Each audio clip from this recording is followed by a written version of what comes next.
Supporters, federal government take Peter Obi to task over Channels TV interview.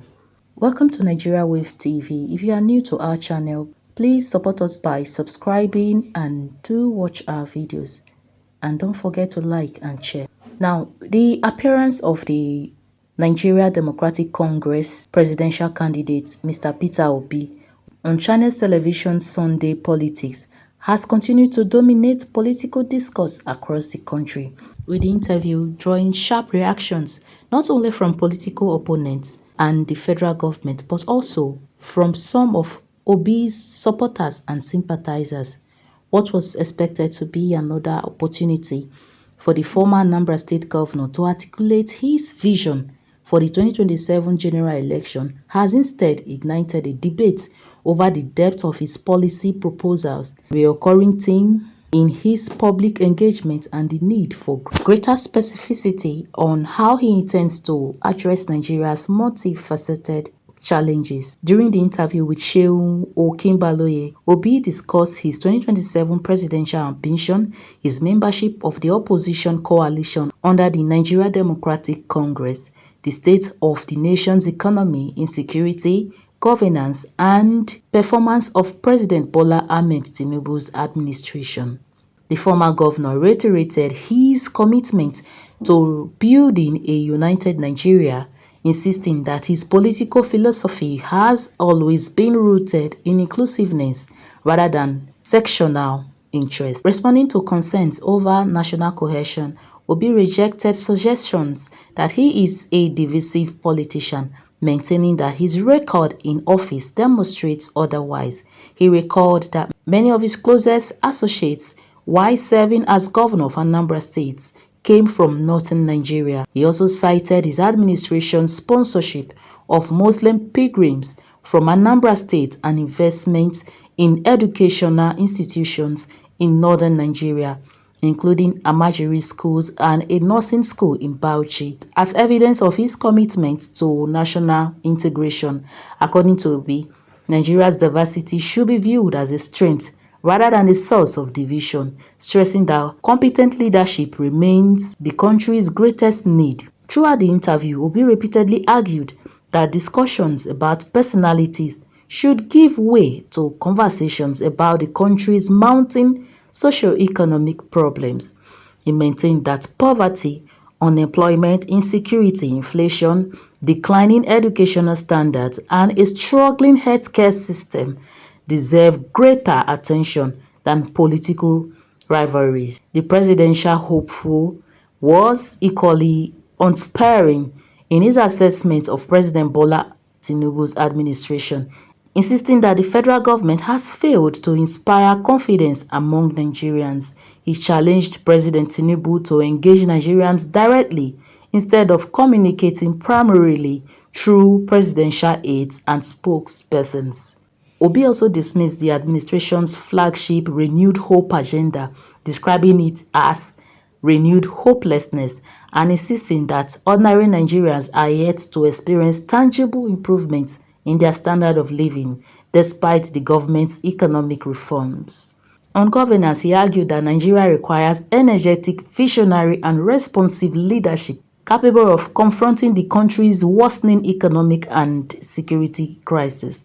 Obi declared that he is not desperate to become president, but desperate to see Nigeria work, adding that he would willingly support anyone capable of rescuing Nigeria if such a person possessed the competence and sincerity required to deliver good governance. However, rather than ending the national conversation, the interview opened a new chapter of debate, with critics questioning not only Obi's assessment of Tinubu's administration but also the substance of his own policy prescriptions. One of the most surprising reactions came from the socio-political activist and NDC chieftain Aisha Yesufu, long regarded as one of Obi's vocal supporters. In a video posted on her X account, Yesufu said she was disappointed by the interview, arguing that it offered little that Nigerians had not heard before.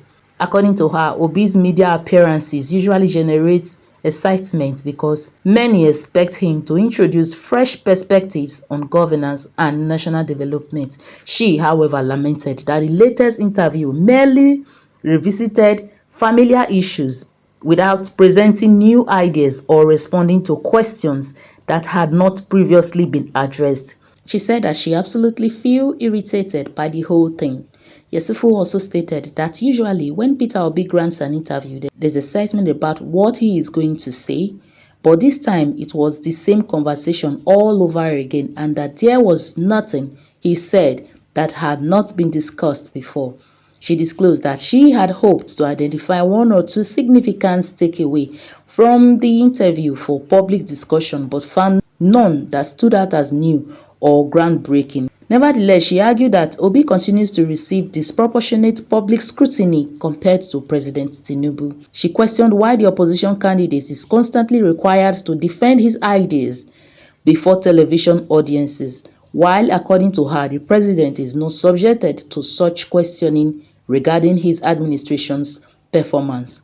Although critical of the interview, Yesufu's comments were largely interpreted by political observers as criticisms of the interview format rather than a rejection of Peter Obi's candidacy. Another major criticism came from Arise television morning show anchor Rufai Oseni, who argued that the interview failed to answer what he described as the major important question before Nigerians, that is how. Reviewing Obi's television appearance, Oseni said presidential candidates must move beyond broad promises and begin presenting comprehensive policy frameworks capable of addressing Nigeria's complex governance challenges.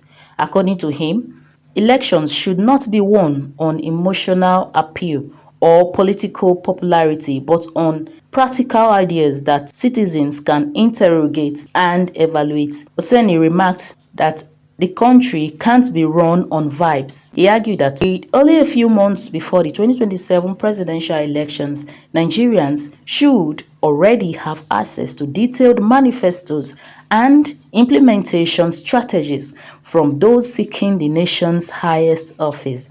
Oseni maintained that the campaign rhetoric must now evolve to policy discussions. Instead of repeatedly promising to fix insecurity, revive the economy, or improve governance, candidates, he said, should explain the methodology behind those promises. Using insecurity as an example, the broadcaster questioned the recurring promise by politicians to tackle insecurity without outlining the strategic framework that would guide such efforts. He rejected the frequent explanation that candidates cannot disclose operational details, noting that no one expects sensitive security information from aspirants. Rather, he insisted that Nigerians deserve to know the overarching philosophy, institutional reforms, and policy direction that will define their approach. Oseni also focused on Nigeria's electricity sector. He observed that although the country has an installed generation capacity of about 13,000 megawatts, it struggles to transmit more than 5,000 megawatts because of weaknesses within the transmission network. He challenged Obi and other presidential hopefuls to explain how they intend to finance improvements in transmission infrastructure, attract investments, and expand electricity supply. According to him, these are the conversations Nigerians should now be having ahead of the election. While critics demanded more policy clarity from Obi, the presidency focused its response on his criticism of President Tinubu's administration. Special Advisor to the President on Information and Strategy, Bayo Onanuga, dismissed Obi's description of the renewed hope agenda as inaccurate and politically motivated.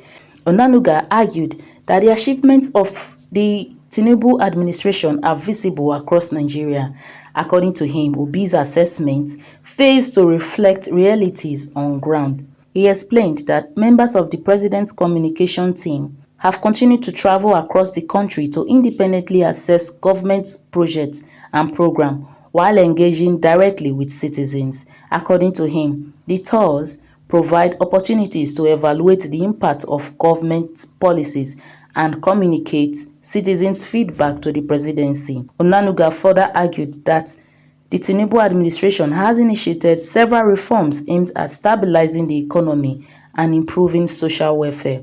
He cited programs such as the Nigeria Education Loan Fund (NEL Fund) alongside other economic and social intervention initiatives as evidence that the renewed hope agenda is producing measurable results. The divergent reactions have ensured that Obi's interview remains one of the most discussed political events in recent days.